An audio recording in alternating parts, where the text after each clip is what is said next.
नमस्कार, city post live के इस विशेष कार्यक्रम में स्वागत है। मैं हूं श्रीकांत प्रत्युष। आपके लिए थोड़ी सी हटकर खबर लेकर आया हूं। जी हां, ये खबर है बिहार में जो दरोगा की भर्ती की प्रक्रिया चल रही है उससे जुड़ी हुई खबर है।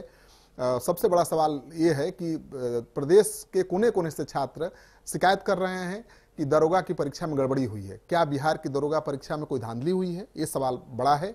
बिहार दरोगा परीक्षा मेंस के नतीजों को लेकर बड़े पैमाने पर गड़बड़ी की शिकायत आ रही है और ये शिकायत मेंस की परीक्षा में असफल होने वाले छात्र कर रहे हैं।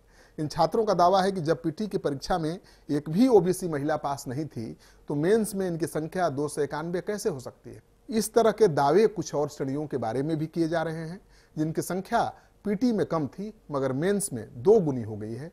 इनका कहना है कि अगर पीटी में अत्यंत पिछड़ा वर्ग से 100 छात्र चुने गए हैं तो फिर मेंस में चुने गए छात्रों की संख्या 2 गुनी कैसे हो सकती है।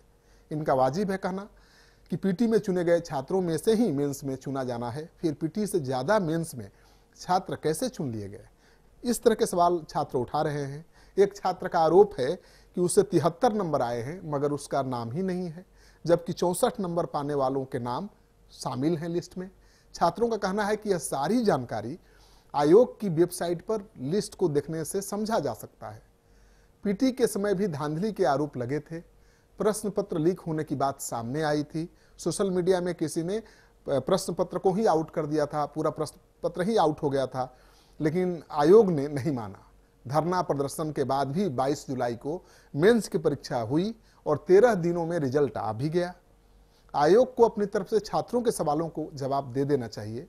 यह राज्य व्यवस्था के लिए ठीक नहीं है, शासन व्यवस्था के लिए ठीक नहीं है, क्योंकि जब अविश्वास बढ़ेगा तो अविश्वास का बढ़ना किसी भी के लिए अच्छा नहीं है, न शासन के लिए न प्रशासन के लिए। ऐसी कोई बात नहीं होनी चाहिए जिसके चलते अविश्वास बढ़े।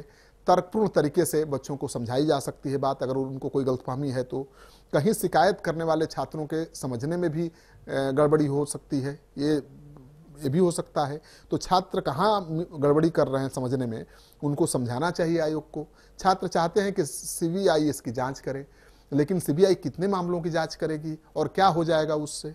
सीबीआई तो कई मामलों की जांच कर रही है, तो सवाल ये नहीं उठता है सब मामलों की जांच सीबीआई ही नहीं कर सकती है।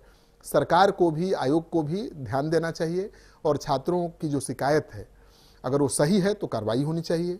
अगर उनकी शिकायत गलतफहमी की वजह से है या वेबसाइट पर गलत जानकारी की वजह से है तो उसे भी तुरंत आयोग को दूर करना चाहिए, क्योंकि दरोगा परीक्षा में भले 1000 लोग ही चुने जाएंगे, लेकिन परीक्षा तो हुई थी, लाखों अभ्यर्थी बैठे थे इसमें। तो लाखों अभ्यर्थियों के दिल दिमाग में अगर कोई कंफ्यूजन रहेगा, कोई शिकायत रहेगी, कोई अविश्वास रहेगा तो व्यवस्था पर, तो मुझे लगता है कि ये ठीक नहीं है।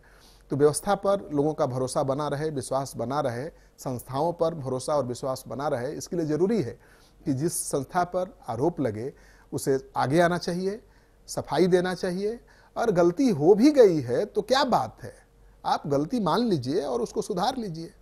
क्योंकि दरोगा आप बना रहे हैं, उसके कंधे पर जिम्मेवारी क्या होगी? कानून व्यवस्था को संभालने की। कानून व्यवस्था संभालेगा, लेकिन जब गलत ढंग से दरोगा की बहाली ही होगी तो फिर उससे आप क्या उम्मीद कर सकते हैं? वो कानून की रखवाली करेगा या कानून को नीलाम कर देगा?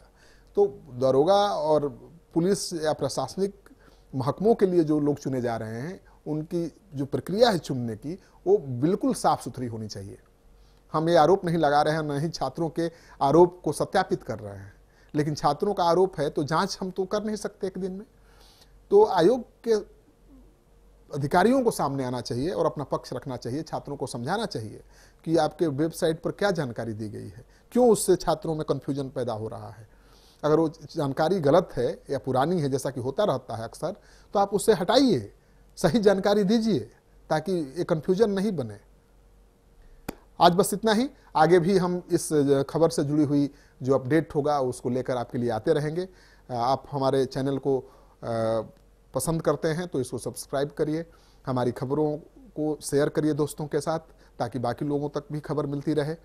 आपका सहयोग समर्थन बहुत मिल रहा है, उसके लिए बहुत बहुत आभार। नमस्कार।